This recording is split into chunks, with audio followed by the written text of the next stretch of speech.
Good morning, everyone. Another beautiful morning here in Santa Barbara. Although I'm totally closed in my little building here right now, it's still pretty early. This was probably one of the most difficult things we're going to be doing this term. And by that I mean this is the documentary Fire in Paradise. I did include a trigger warning, and you know, it was just warranted. It's a disturbing film. It's a disturbing event, no matter how you cut it. Extraordinarily so, and it puts a different kind of face on the climate crisis. I think when you think of it this way, you would think that instantly anyone would watch this or be aware of it, that fires like this are taking place, and that would change the way we think about the climate crisis. Unfortunately, it doesn't necessarily. First, because people don't take the time to watch something like this. You may be aware, living in California, of the wildfires that keep happening, but you don't always see exactly what it's like. Certainly not in the way this documentary presented it, or these two documentaries presented it. It's also the case that people want to deny the role of climate change in this, and that's something we're going to see again and again. And we're going to see it especially, well, you may be seeing it already this week. So when you view this deep dive lecture, and I'm recording this on Tuesday morning, you already have the assignment for this week, which is the climate denial material. Both the text that you read, which is by a climate denial group, and the documentaries that we're going to watch. So whenever something happens like this, or a major hurricane, or really anything, the climate change denial group immediately jumps in and says, well, that's not really what's causing it. So, this happened during when Donald Trump was president, and he actually did visit the area. And he, of course, being a denialist, said that this wasn't caused by the climate crisis, but it was California's fault. It was the fault of the people there, which is an enormously insensitive thing to say, I think, given the incredible loss that happened there, loss of life and homes and all. But it's what happens. And to be clear with events like this, and it's good to frame them. You can't really say that the climate crisis, was the entire cause of this.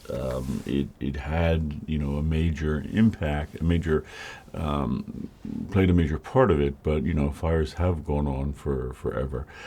But what we call the new normal, that's something, as a phrase coined a few years ago. It refers to the fact that what happens now is that so this time of year right now, January, it should be much soggier here in California than it has been. We've only had one major rain. Unfortunately, we had that. And that didn't come until pretty recently. Before that, everything just kept drying out and drying out and drying out. When I first moved here in 2006, times like October, it rained a good bit in November and December, and because it rained, then if there was a spark somewhere, well, the ground and all is wet, it just doesn't ignite, but now it does. And as a consequence, that change in the way the climate is working here sets the stage for events like this. So let's jump right in. The first comment here. Hold on. Yeah. One of the interesting things about focusing on California this week is that everyone, has a connection here, one way or another, it seems. And not everyone. I mean, I know we have international students and all, but even so, the connection, having visited here and been here and all, or having a certain idea of California. But anyhow, this person lived about an hour away and can't even imagine the emotions of residents of Paradise and the surrounding communities, what they must have been experiencing. In this case, the person notes that their high school was shut down for a while. Yeah, so I mentioned I put this comment at the beginning because I think now most people, whether they're, and by that I mean most people on the planet, most people in the United States, most people in California, whether they are aware of it or not, have been touched by the impact of the climate crisis directly. Maybe different if you were in the Bahamas, it would be very different, but I think absolutely everyone there was touched by the climate crisis when we had essentially a category 6 hurricane hit there. Other parts of the world differently, of course, but here the wildfires, I think everyone has been touched by them at this point if you've lived in California, even just for the last few years. Wildfires do go back. They go back a long time in California, but these new super wildfires that are so large and often spread so incredibly quickly. So to put that in perspective, when the Thomas Fire was here, and I may have mentioned this before, but and this is the one that was coming up from Ventura towards Santa Barbara, and in fact burned along the mountains here. At its fastest, it was spreading 1 acre, and an acre is pretty big. I mean, it's 1 acre. The lot that I'm on here, our houses on here, is very small. So it's just a fraction of an acre, and there are 5 or 6 houses on a single acre here. But that fire was spreading at the rate of 1 acre per second at one point. And, this is an enormously, fast-moving thing, and this is a very fast event now. So the notion that climate change is slow, going to happen over the centuries, no, it is happening very, very quickly now. So let's jump to the next one. Yeah. So I think many people have had an experience like this, that they've been told about the climate crisis through science, through the numbers, through the cold, hard facts, as this person rightly puts it here. And it is true that while statistics are convincing and should make us concerned, they don't have a way of making you feel personally distraught. The way something like this, on-site footage, recorded phone calls, and all. Let me address that, and then I'll pop back on to get to the second point here, because it's also very good. I wanted to include both. Something to think about, something that I think a lot about, is how do you communicate the climate crisis to people in a way to get them both, believing it, but also mobilized to do something about it. And the way that I think most people, think is it's about the science. You tell people the facts, what's happening, what has happened, what's going to happen, and people will just be, brought on board right away and ready to mobilize and support, political action, make personal changes, become an activist, whatever. It generally doesn't work that way, and that's not to discount the importance of science, because I keep saying I think it's very important, but it's another example here of why approaching this as a human issue is important, because to activate people, to get them really involved, I don't think numbers and, as this person noted, cold hard facts do the trick. And that's why something like this, personal accounts, on-site footage, their phone calls, that we heard, they do it in a way. And seeing people, seeing their lives, seeing them disrupted, seeing, all the people that, we basically meet in this hour-long documentary, I think that's what kind of makes it work. And in general, I wrestle with this myself, because it's my job to try to communicate this to you, and then, well, how do I communicate it? Could I come up here and just do the cold hard facts? Well, I could, and it's important to know those, and we're going to get those, but I think if you really want to get people engaged, you have to approach it as a human problem, and to let people know how this is going to affect them. Now, that's a little discouraging in a way, because I think we also need to you also have to be careful not to be totally anthropocentric and see this as a human issue, to see how it impacts, other species and the planet more generally. I think that's all important, but it's been my experience that to connect up with people on a human level is probably the most effective. And I offer that up just not as, my particular issue, because you'll probably, most of you will never be putting together a class on this. But you may be trying to communicate this to other people, to friends, family, whomever. And it's just something to think about. To approach this as just a bunch of numbers isn't always going to be that effective. People kind of gloss over with numbers. A lot of people, even the number I just gave you there, I was trying to do it to be, to give you some scope of the issue, about 1 acre per second. Yeah, I don't know that really works that effectively. I mean, for you, it's good that you heard that, but you've already seen the human issue here. But often the best way to go about it is to deal with this on a human level. So this person also notes that I made the comparison. So what this is about is, when I made this little film,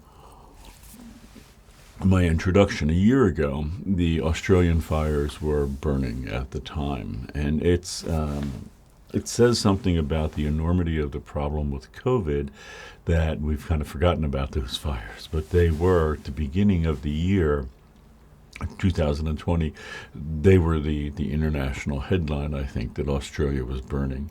And, this is a fire that is, 4 times bigger than the 15 largest fires in California combined. And this person, wonders, would I even believe that if I went back, because the fires were still burning at the time, if I went back, and if you went back and told me at the time that they would, be burning a total of 46 million acres. Again, such a big number. It's hard to put that in perspective, but that's like bigger than probably than most states, many states in the United States. Not as big as California. California is probably a little over 3 times that large, but California is a huge state. But it's mind-boggling, the scope of these. And again, it just so happens that Australia has a lot of the same conditions that we do in California. It's different, but it is it's another place where this is happening. So yeah, it's happening all over the globe, and as bad as it seems here, I mean, to put that into perspective, Thomas Fire, the one I keep talking about, because it is the local fire here in Santa Barbara. I should just say one of the local ones, but at the time it was the biggest fire in California's history, and that was around 250,000 acres or so. So this at 46 million is not quite 200 times larger, but a lot. Again, how do you even wrap your head around numbers like that? It's just mind-boggling. But that's what we have with global issue like this. Okay.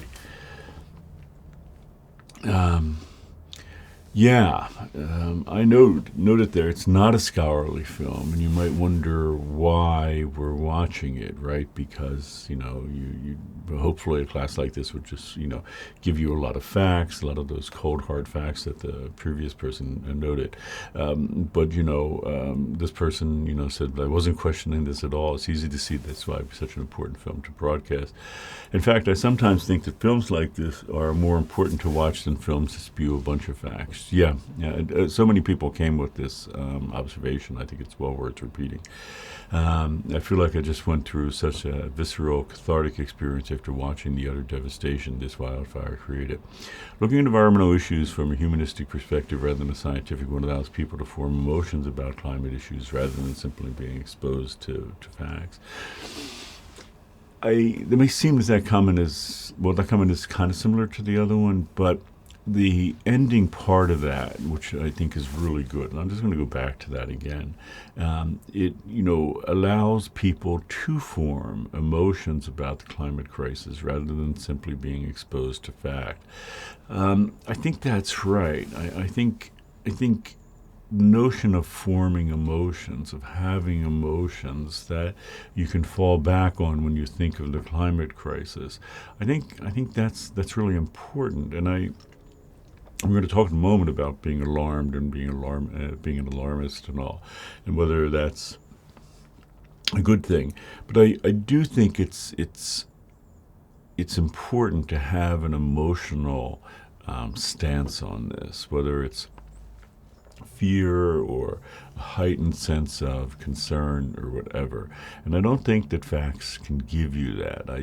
I think, ideally, no, I don't want to say ideally. It's kind of harsh, but the strongest emotions are ones that you have an immediate response to yourself. So I don't mean to say ideally everyone should go through something like the Paradise Fire or any kind of experience like that. That's not ideal, but it would give you the strongest sort of emotional memory. I think the closest we can get to it is something, kind of a vicarious thing here by watching like a documentary or reading an account.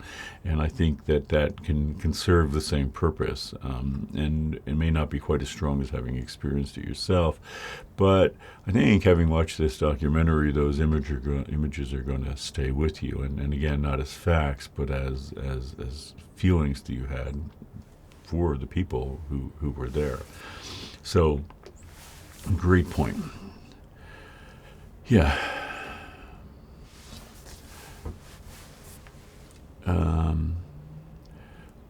So this person, again, and a lot of people noted this, and worth noting that we have a lot of different majors in this class. I haven't actually broken down for this one, but I've looked at previous classes that I've had and actually gone through and looked at how many majors. And I did it a couple of years ago for English 22, and there were 35 different majors in the room. And it's different than other classes, apart just because it's so large.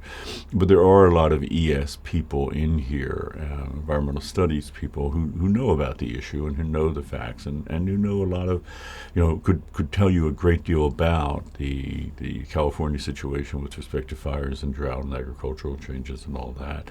But this is something that even when you know it, like the person noted here, this person found themselves reaching for a box of tissues more than once.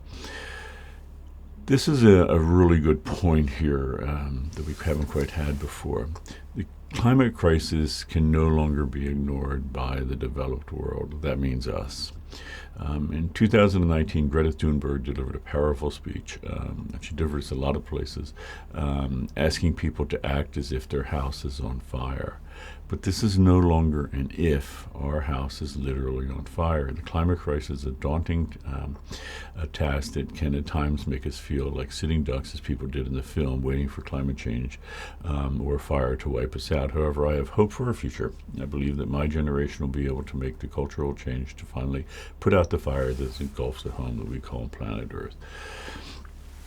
Greta Thunberg, is going to make a poor joke here. I guess I'll just make it. Came under fire for using the idea of our house is on fire.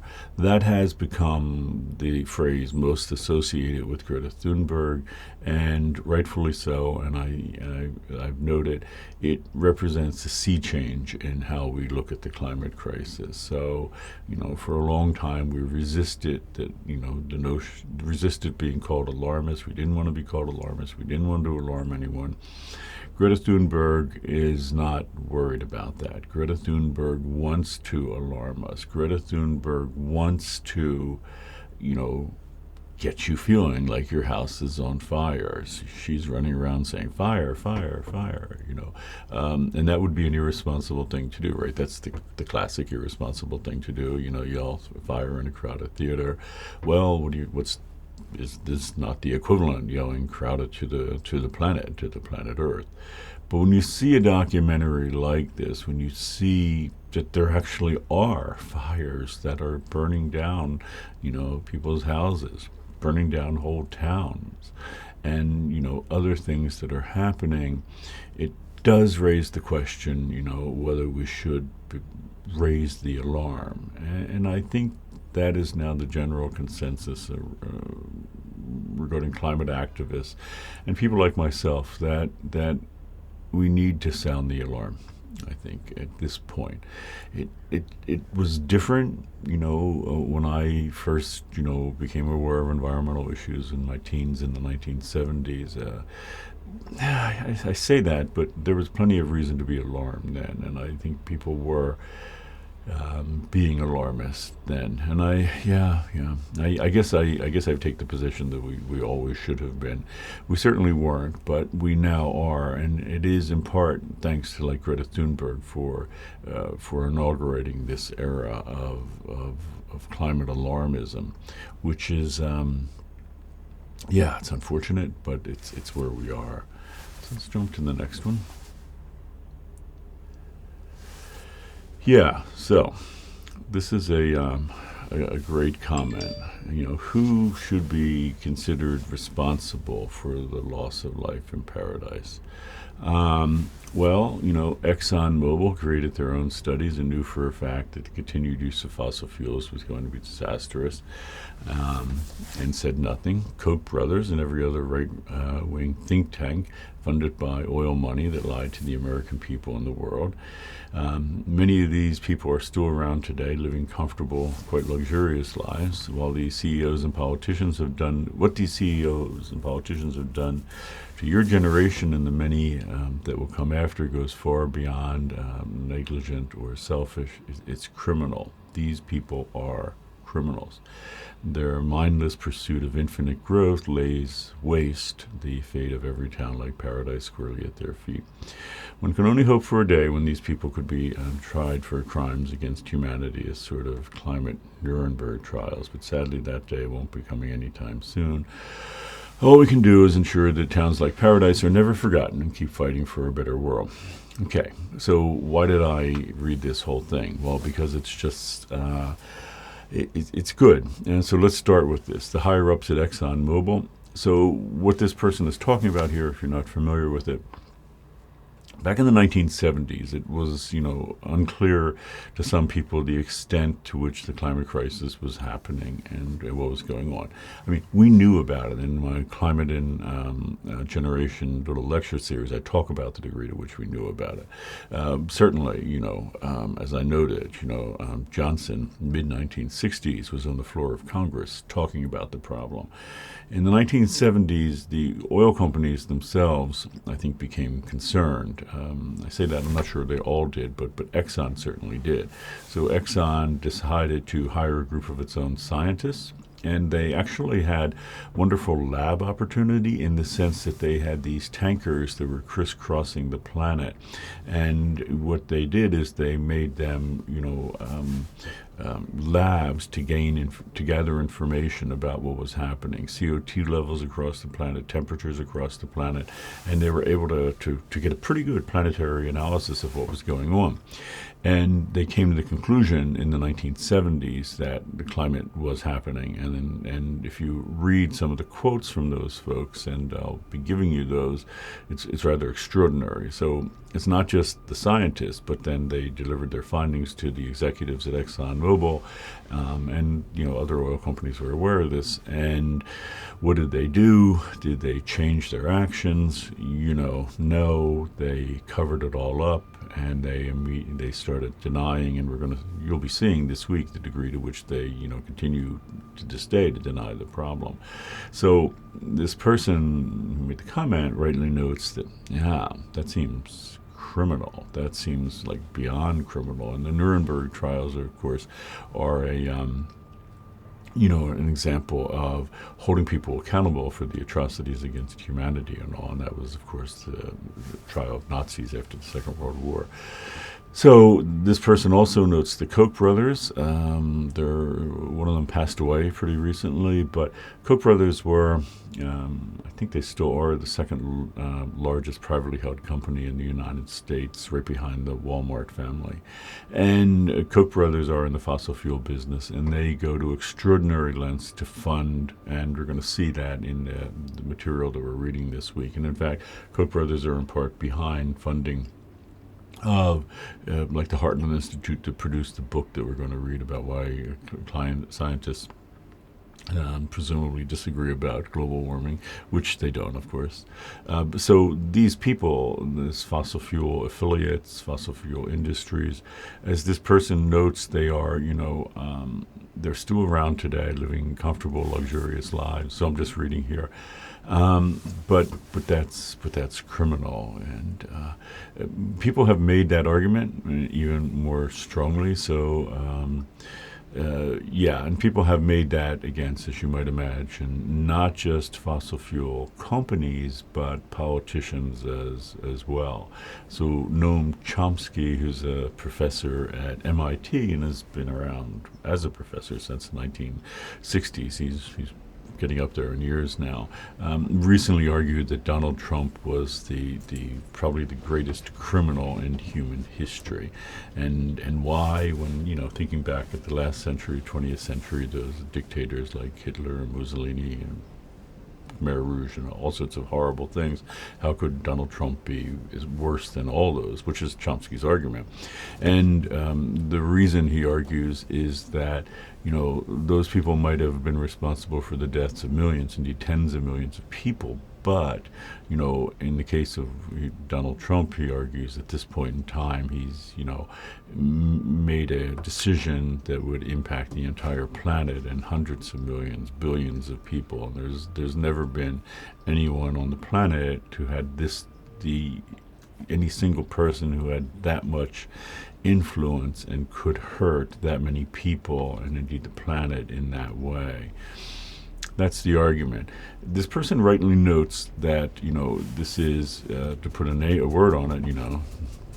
The most effective line in this very effective comment is two words. It's criminal, and people have suggested that maybe there should be a reckoning happening here, that these people should be held criminally accountable for what happened. It's unlikely to happen, and the only reason I say that, well, I don't know, who knows what's going to happen, but as we'll see, the tobacco industry, for example, which also impacted millions of people, and the executives there also had the science, a background, had an idea of, had a very clear idea of what their product was doing, and they knew that it was an addictive poison, killing and making millions of people sick, but they have never been held criminally accountable for it. Maybe that will be different here, I don't know, but it was not the case there. By the way, you may hear a little beeping. I've recorded this very early. In fact, it's just 7 o'clock now, but they're doing construction near my house, so hopefully that won't be too loud. I thought by getting this early I would avoid it, but we'll see. Okay, so criminal, yeah. Will people be held criminally responsible? I don't know. Let's jump to the next one here. Yeah.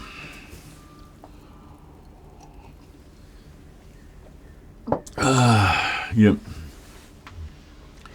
It is surprising here, and again, I resolve not to make this, of course, a tirade against Donald Trump or even other fossil fuel affiliates, but it is, the people continue to deny the existence of climate change when you watch something like this. And something to note here about, what Trump said, we should clean up the forest floor and that would resolve it. The tactic used by deniers will pretty much in every case for any particular event is to shift over to another cause. The goal of that, as I mentioned before, but just to clarify, is not to convince you that the forest floor is the cause, but to muddy the water, to make you think that it might be the cause, or at least part of it. And the fact is, if we're really honest, it is part of it, and we can't say that this is all just climate related. There are other issues at play in all of these things, but it's sort of, they come together because of the climate crisis. So maybe the conditions were there for a fire like the Thomas Fire or the Paradise Fire, sure. And without the electric company PSE&G giving that initial spark and doing that repeatedly, by the way, with other fires, that would be a problem. But on the other hand, if this new normal, this new seasonal rain cycle wasn't in place, that spark would have fallen on damp material and never gone anywhere, and that's it. But the deniers will constantly do that, and it's to basically the theme of the two documentaries that we're watching this week, Climate of Doubt and Merchants of Doubt. The theme there, doubt. It's to make people doubt, and some people, they'll hear that and they'll doubt that the climate crisis is the cause or is playing that big of a role. So that's unfortunately just the way it is. Yeah.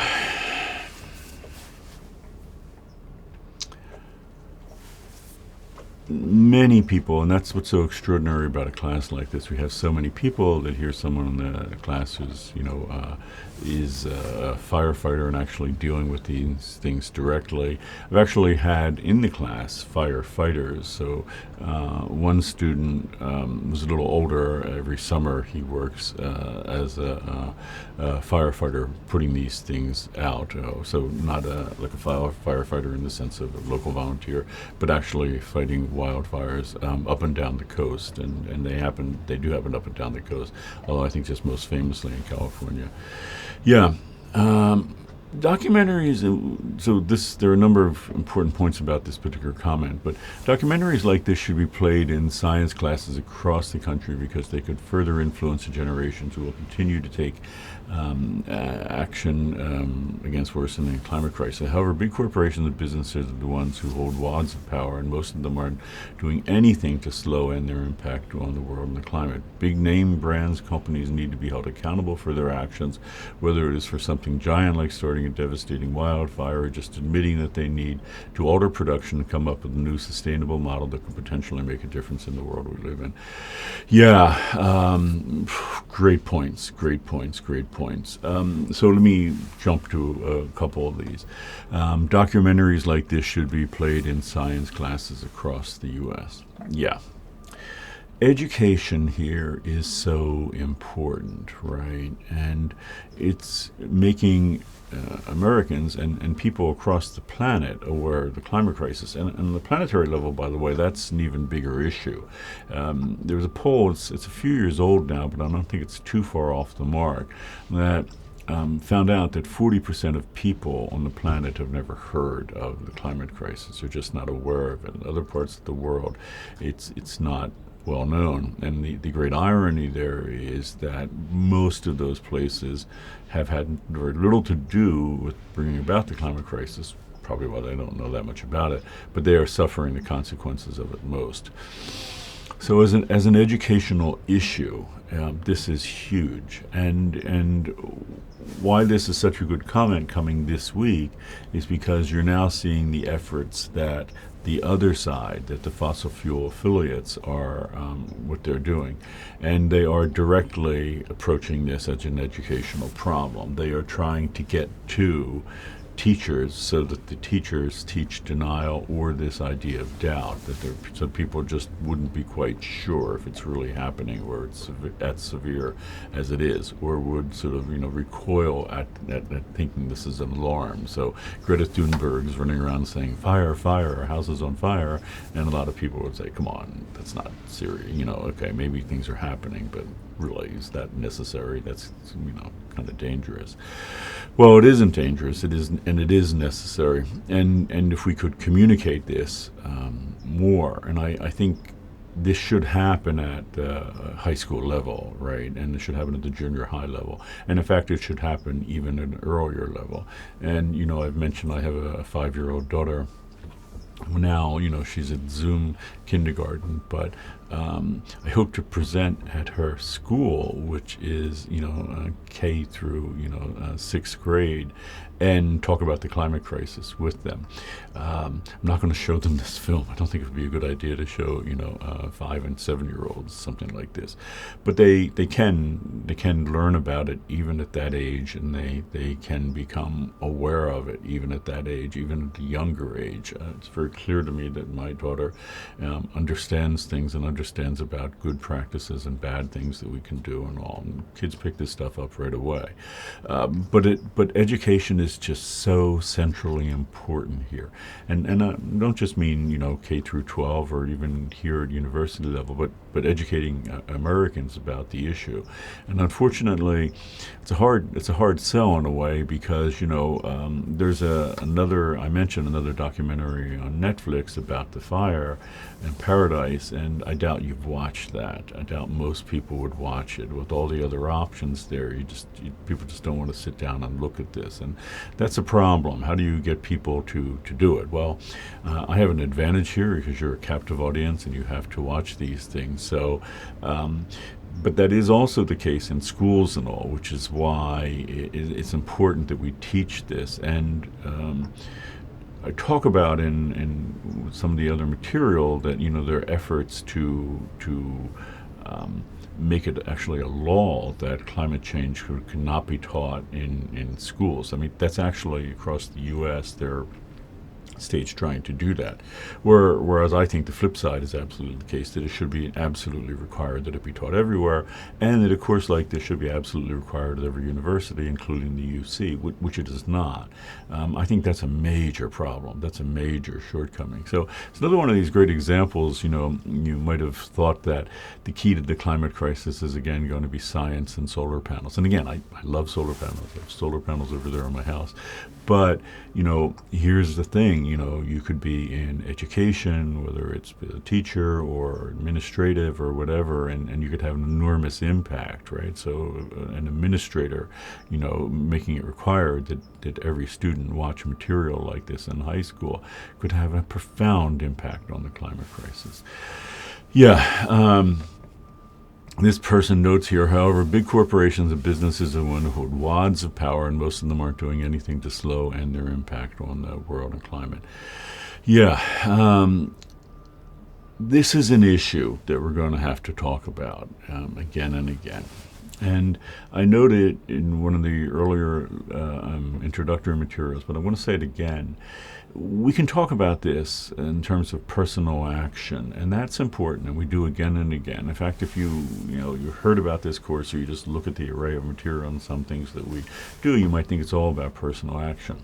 Well, personal action is huge. I put more, I think, faith in it, stock in it than a lot of people, because a lot of people will take the position just of what this person is talking about here, that we need to just go after the corporations and all. I am of that mind, but not just. I think it has to be other things. But we need to realize that we live in an era of free market capitalism.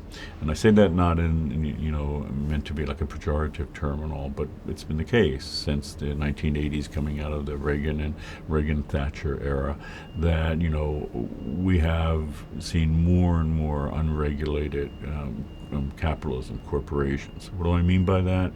Well, the kind of regulations that the state could put on businesses to ensure that they operate in a more just way for people on the planet are not being done. And what do I mean by that is that so you hear things. You hear like Amazon.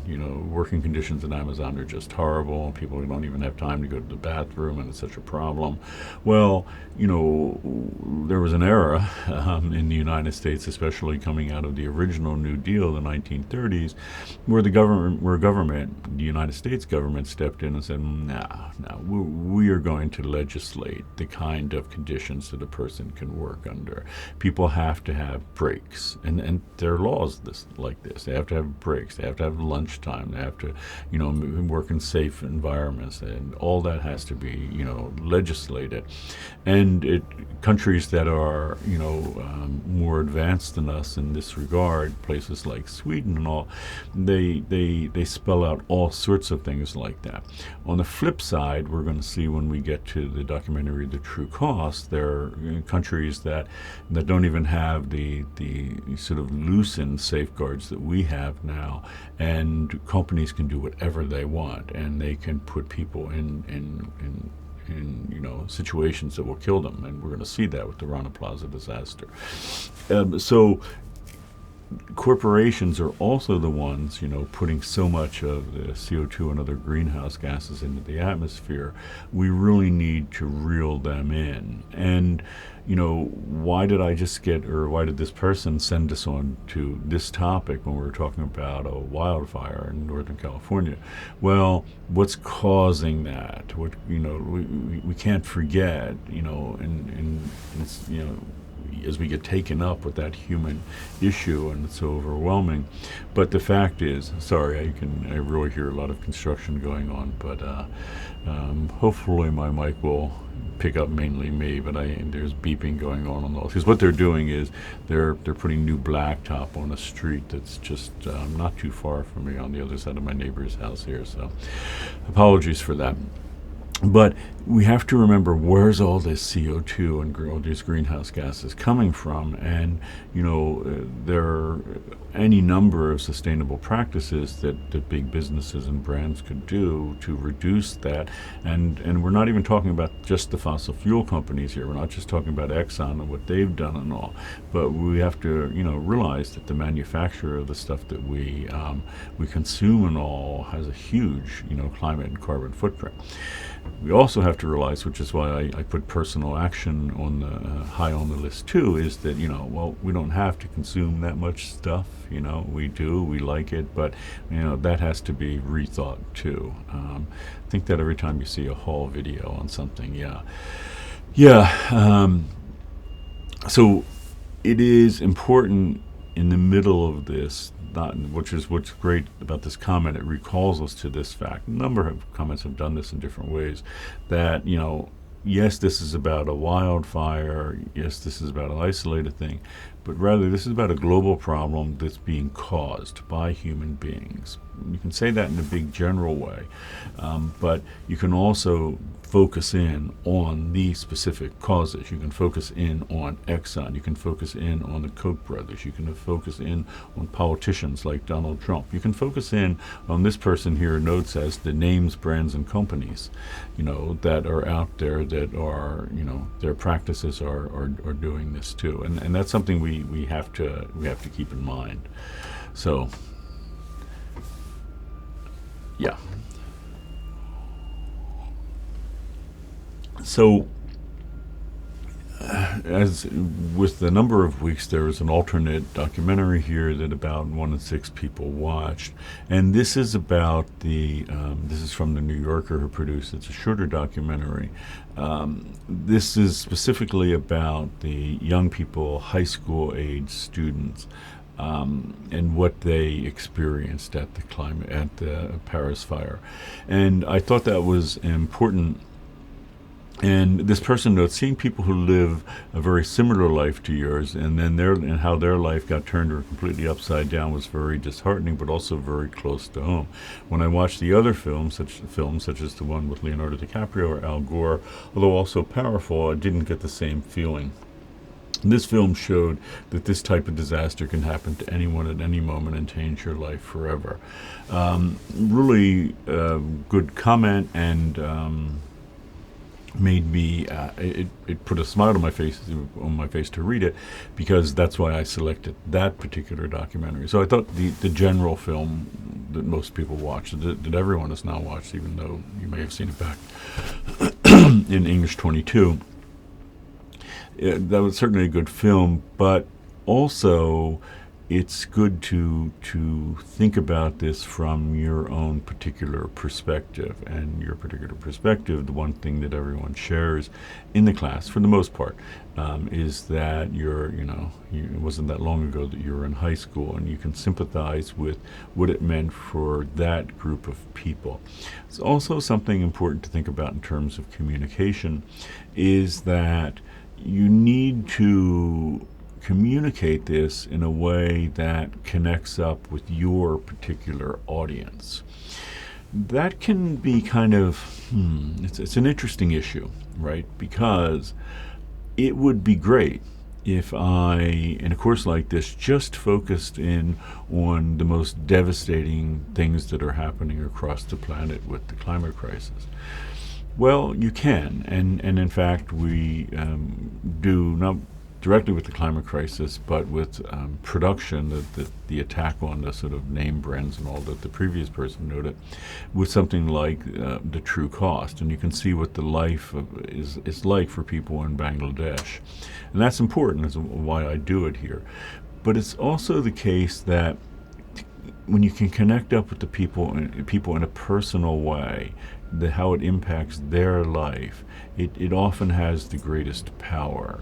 And to see how, something like the climate crisis impacts people your age in this state can often be very, very powerful. And I mention that, and again, it's interesting because the sort of things that I've wrestled with in putting this class together, you can hopefully gain from in communicating this. So in other words, I wanted to communicate to you, the severity of this and why you should be concerned about it. So one of the things that I did was to put this alternate documentary in. And by the way, if you didn't see it and you're still interested in this goes for everything in the class. It's either up on Gaucho Cast, or in this case you can watch it online. But if you communicate, or want to communicate to people, I think you need to try to. It's often useful to do that. So in other words, if you were trying to communicate to farmers in the Midwest or in the United States, the approach would have to be completely different. And it's something worthwhile to think about, because we think of people like Greta Thunberg or Leonardo DiCaprio or Al Gore, talking to a global audience, and Thunberg really is. That's terrific, but her message then has to be very simplified and broad to speak to everyone, and she has a very specific audience insofar as it's younger people, and in a way what she's doing is exactly what I tried to do in the little lectures on climate and generation, which is to make your generation, think about this and mobilize to do something. But it's just something to think about, that, if you were to try to communicate the climate crisis to someone, maybe to a parent or, an older relative or something, think about how it impacts them, and what that could, and how you would approach that.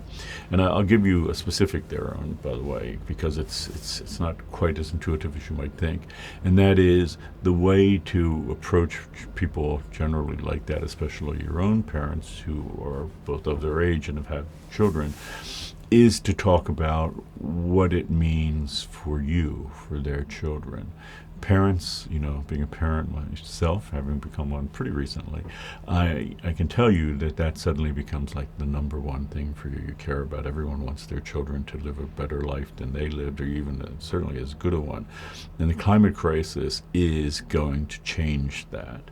Your generation will not be able to live in the same material way, quote, as good a life as your parents did. You may have better lives if things change with social justice issues and all. We're going to talk about that throughout the term. But to live the life that they have, that's not going to happen.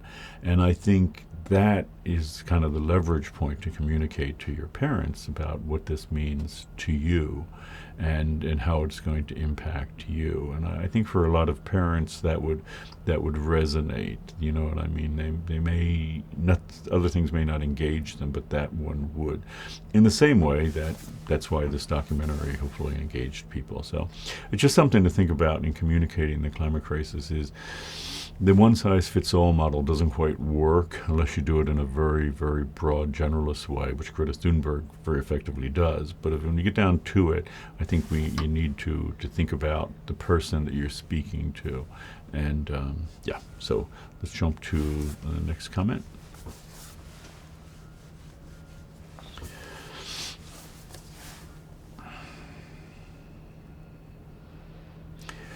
Yeah.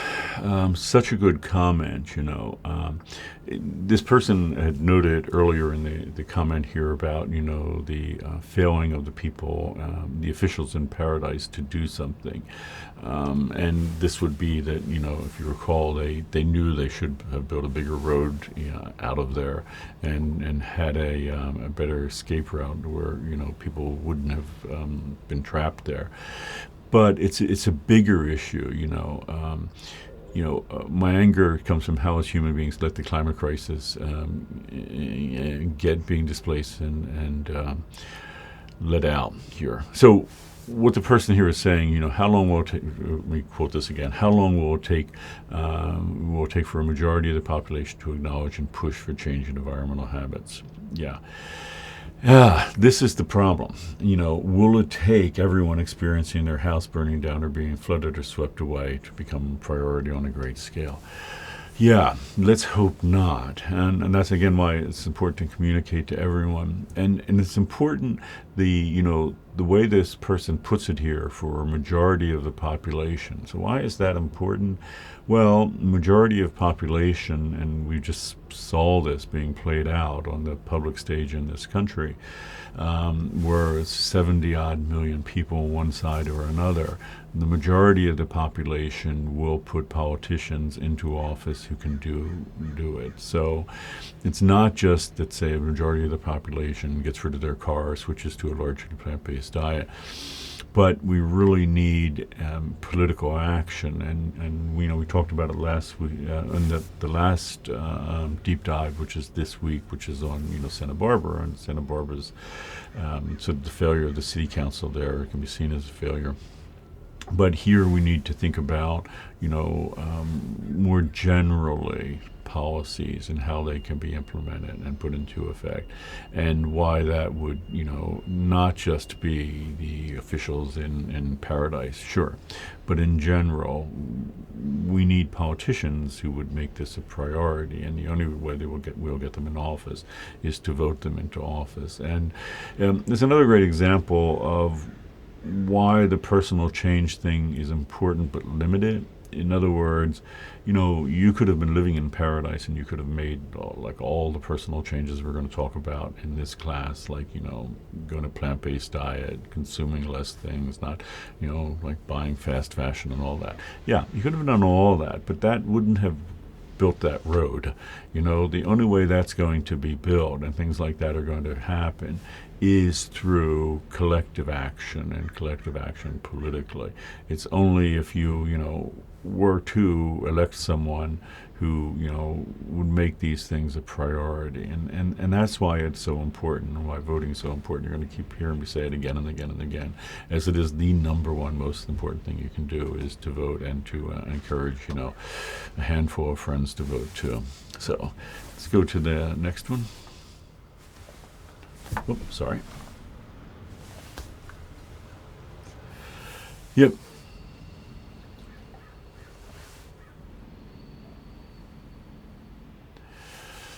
Yeah. So another issue regarding communication, and that is, sorry, my dog is trying to get my attention here. She's sitting here with me.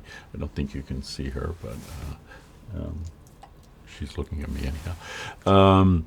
So the notion of this person ends, with testimonies here. So the person talks about, deeper how many people were affected through their testimonies. It's something, so important about hearing people from their own perspective and hearing individual stories, and we don't really get that. And I've always thought it would be an effective YouTube or even TikTok channel to hear people's individual climate change stories, because they're all there, they're out there, and people have been impacted by this. And again, the high school students in Paradise, hearing their testimonies, their stories, but it could be all sorts of people. Now, the difficulty with all this and with communication in general is it probably wouldn't be as fun a TikTok channel as most. Hearing that. It just, it's not something we want to tune into. And I think that presents such a problem, because it's not necessarily that we're in denial, but we just don't want to confront it. That is an issue. And I think it's an unfortunate aspect of human nature, I guess, and one that I think we need to overturn. Because, part of the issue is, I'll just give you a little hint as to why, not a hint, but to lay out why the course is structured the way it is. We are going to look at individual testimonies and all, in the sense that we're going to look at individual people and what they're doing. We're going to do that in the second 2/3 of the term. But with the approach that I'm employing, since we've had this kind of testimony already, we're going to look at people who are actually doing things. Like Peter Kalmus, we focus on a good bit, this climate scientist who's reduced his carbon footprint by a factor of 10. We're going to look at that because I think those stories are more encouraging and also more useful, and I think probably more useful for you, and you are the audience for this class and the material that I've put together. And that, you're probably of the mind that it's happening, and you don't need to be convinced the climate crisis is happening. And the more burning issue for you might be what we can do about it, which is why that's the bulk of the class. But let's jump to we did it. Wow. Okay. This is an auspicious occasion. Don't expect this to happen very much, but I just realized that I can't scroll down further, in that that's all the material that I put together for this class. And pretty good timing. I'm looking at my phone, the timer on my phone set, so it's 55 minutes. So, So let me just give you a general statement, and I promise we'll end in under an hour. And that is, we've looked at the problem locally. Last week we looked at it globally. And this week, with what you're reading, we're looking at this sort of impasse that we face. In other words, why we're not acting. And part of the reason we're not acting is, mighty powers have aligned to keep us from acting, whether it's fossil fuel companies directly, whether it's the politicians that they have funded, whether it's, large corporations in general. And we need to confront that, and that comes under the depressing part of this course, because these all those groups are very powerful, and they are controlling a good bit of American culture and certainly policy nowadays. So we need to realize how bad that is. So it's not just that the problem is bad globally or locally, is that with all our efforts to try to change it, there's this other side, and I frame it as we're kind of in a war, and we are, and they're fighting for us to do nothing. They're fighting for us to keep the status quo, what we usually call business as usual. You'll see that BAU, business as usual, is an acronym, and that is in ways the most dangerous thing of all, and that's unfortunately what culture kind of predisposes us to do, and that is just to keep going the way we are, just to, you're born in a world that does things a certain way, you do things those way. That's business as usual, but we have to change that, and that's why with the material coming up, we're gonna see that, there are these groups that are encouraging us not to change, but we really need to. And I guess this is kind of a segue into the second 2/3 of the class, because we're going to look at all those different ways that we can change. Okay, so I'm not going to keep talking. I'm not going to blow at the first, maybe the last time all term that I actually end in an hour. But there it is. Okay, so take care. Have a good week, and I'll talk to you next time. Take care.